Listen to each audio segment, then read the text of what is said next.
My family cut me from the will, but they froze when my nephew shouted, "She's on TV." At my mom's 60th birthday dinner, she stood up to make an announcement.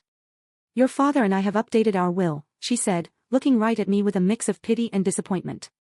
"Audrey, we've decided not to leave you anything. We feel our assets should go to someone who will use them responsibly." I just nodded and kept eating. For years, I was the family failure. My older sister Lisa was the golden child with a stable marketing job and a perfect husband. I was just the weird daughter who was playing around with computers. They had no idea that I'd quit my soul-crushing corporate job years ago to start a software company with my college friend, Jake. They never bothered to ask.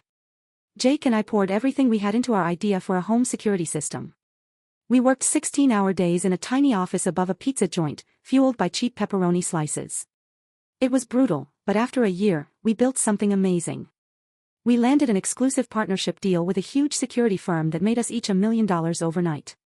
I should have told my family, but after all their dismissive comments, I decided to keep it to myself. Tragically, Jake got sick with cancer and passed away a few years later. I bought out his half of the company and became the sole owner. By then, the business was making millions. The few times I saw my family, they just assumed the worst. My sister saw me leaving a homeless shelter, one I'm a primary donor for, and thought I was living there. She condescendingly offered to get me an entry-level job interview. I just laughed it off. Back at the disastrous birthday dinner, just as the awkward silence settled after my disinheritance, my 7-year-old nephew suddenly pointed at the TV in the background and shouted, "Look!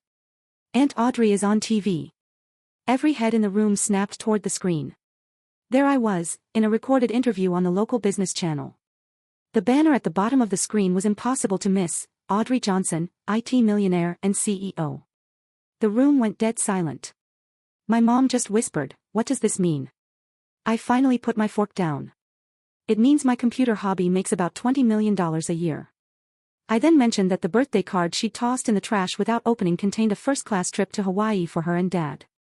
"I'll be canceling that in the morning," I said as I stood up and walked out to a symphony of frantic apologies. I blocked all their numbers that night and haven't looked back. So, tell me, was I wrong to cut them off completely after they finally learned the truth?